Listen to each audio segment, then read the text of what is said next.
Chào các bạn, hiện mình đang đi trên đường Nguyễn Trung Trực, đoạn cầu An Hòa, hướng từ Rạch Sỏi vào trung tâm của thành phố Rạch Giá, tỉnh Kiên Giang.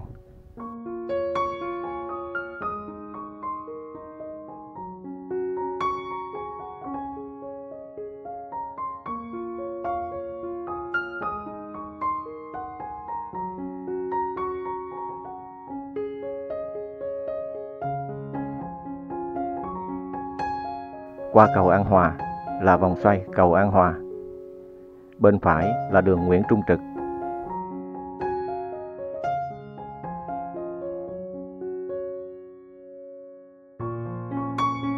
Mình đi thẳng trên đường Phan Thị Ràng, hướng về quảng trường khu đô thị Phú Cường. Đây thuộc địa bàn của phường An Hòa, thành phố Rạch Giá, tỉnh Kiên Giang.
Phía trước là vòng xoay ngã tư đường Phan Thị Ràng và đường 3 tháng 2.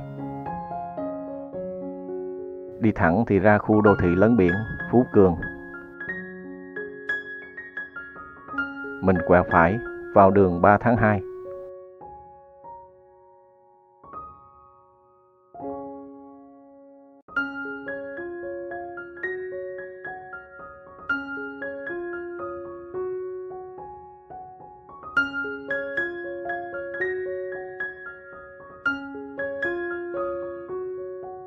Và hôm nay, mình xin mời các bạn cùng đi trên tuyến đường 3 tháng 2, thành phố Rạch Giá để xem những hình ảnh của tuyến đường này cùng với mình nhé.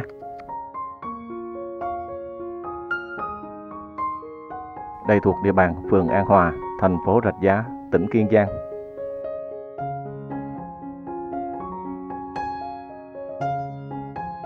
Bên này là Bệnh viện Đa khoa tỉnh Kiên Giang.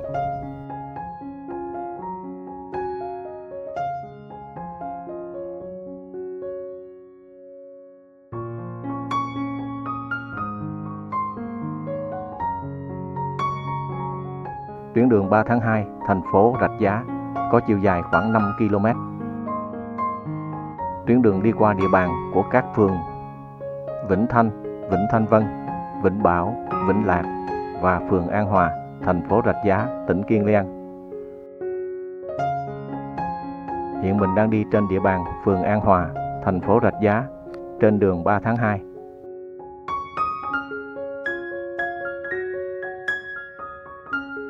Tuyến đường 3 tháng 2 là một trong những tuyến đường lớn của thành phố Rạch Giá. Rạch Giá có nhiều lợi thế về giao thông, đường thủy, đường biển, đường bộ và đường hàng không, nhằm kết nối với các trung tâm lớn trong nước và khu vực Đông Nam Á. Về đường bộ, hiện đã hình thành được tuyến đường vành đai phía Đông và hệ thống đường kết hợp đê biển phía Tây. Các đại lộ lớn được thiết kế rộng rãi và mỹ quan, gồm các đại lộ 3 tháng 2, đại lộ Lạc Hồng, đại lộ Trần Phú, đại lộ Trần Quang Khải và đại lộ Phan Thị Ràng. Cùng với tuyến đường Nguyễn Trung Trực, đường Lâm Quang Kỳ, đường Tôn Đức Thắng, tất cả làm nên mạng lưới giao thông xương sống của thành phố Rạch Giá.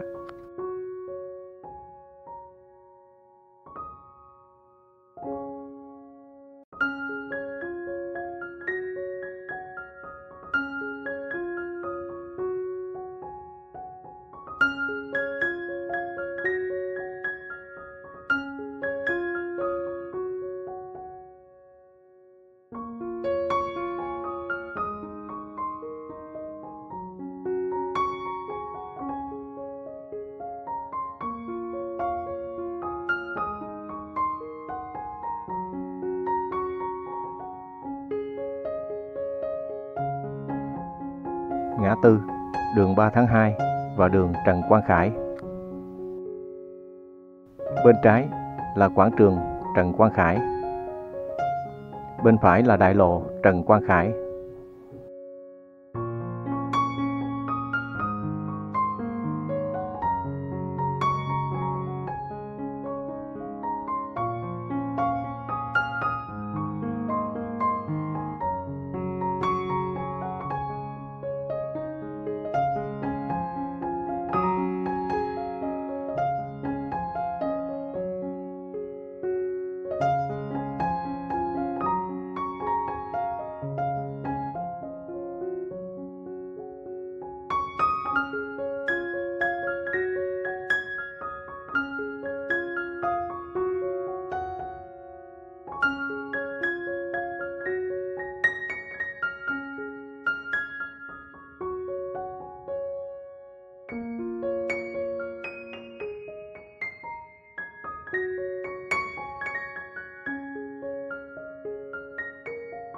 Đến đây là địa bàn của phường Vĩnh Lạc, thành phố Rạch Giá, trên đường 3 tháng 2.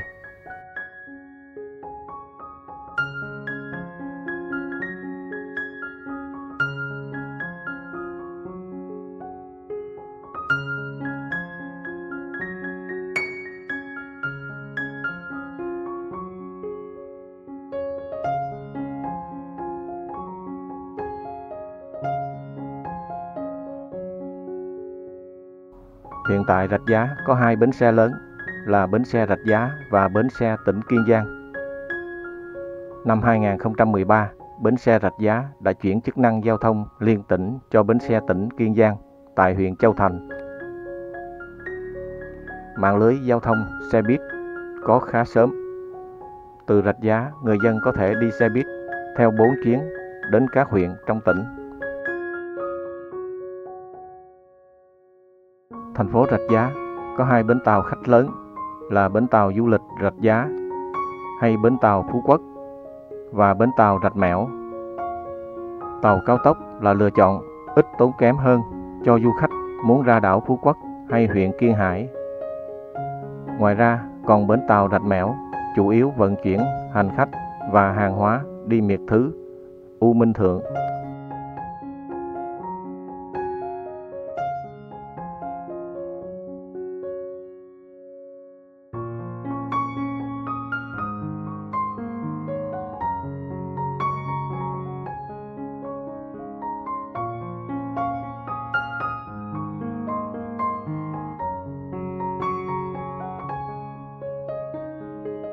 Ngã tư 3 tháng 2 và đường Đống Đa.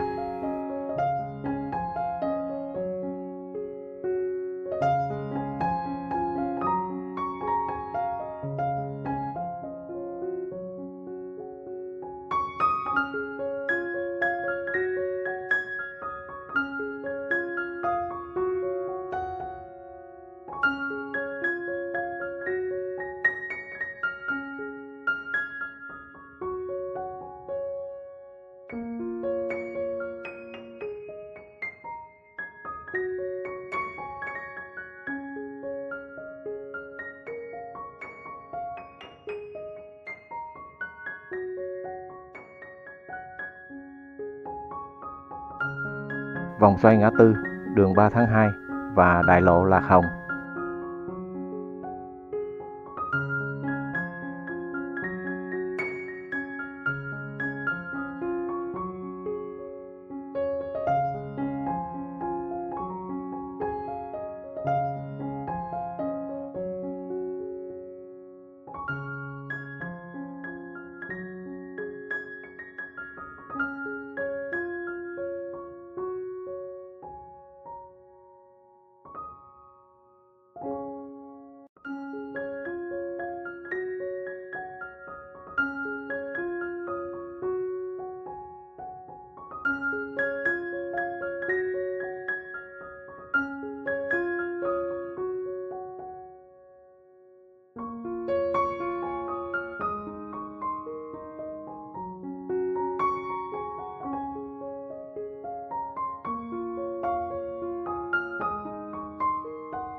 Đến đây là ngã tư đường 3 tháng 2 và đường Nguyễn An Ninh.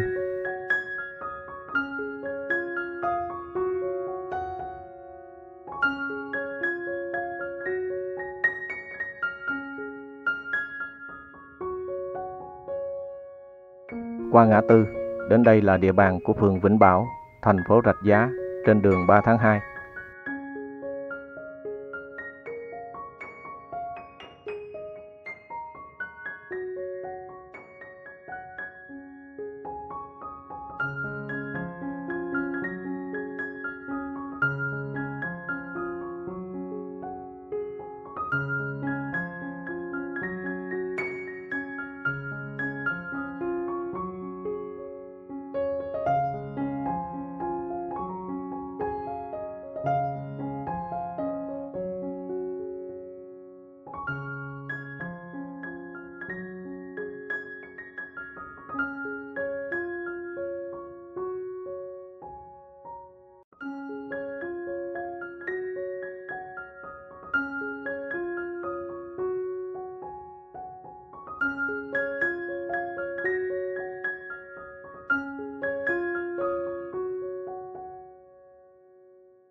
Ngã tư 3 tháng 2 và đường Chi Lăng.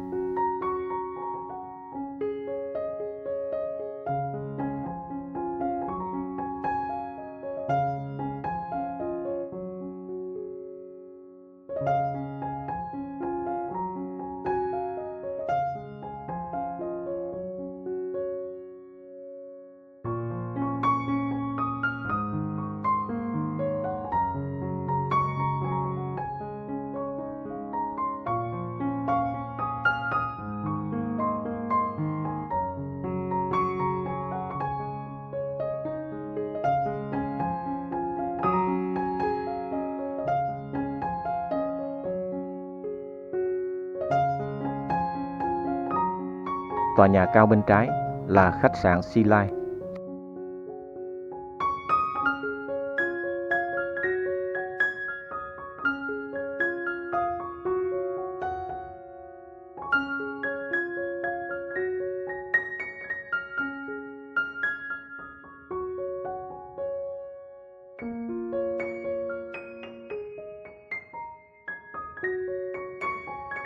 Đến đây là cầu 3 tháng 2.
Qua cầu 3 tháng 2, đến đây là vòng xoay đường 3 tháng 2 và đường Nguyễn Hùng Sơn.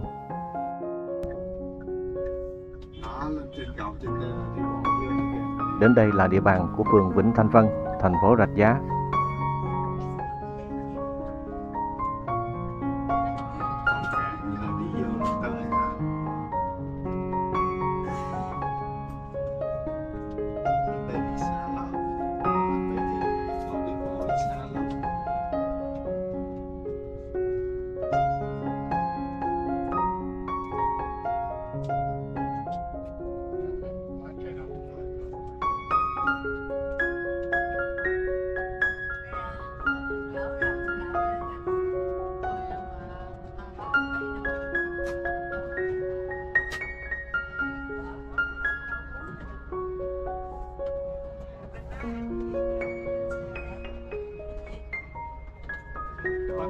không đồng. Rồi, không đồng nhiều đó. Bánh xèo không đồng. Xèo không đồng, nước uống không đồng.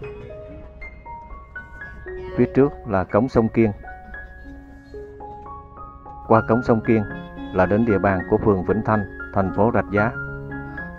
Cậu xuống Kiên xuống đi.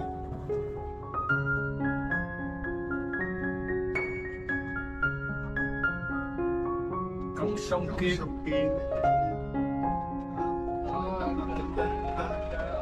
Trong này nè. Cái đình ngói ngói đó. Nó có cái cầu sắt đi qua đó. Và đến đây mình cũng xin tạm dừng. Bây giờ Xin mến chào và hẹn gặp lại các bạn. ở đây nè, đi vô gần nè. Rồi đồ đạc mình cẩn thận nha. Không có đem đồ đâu. Không có đem-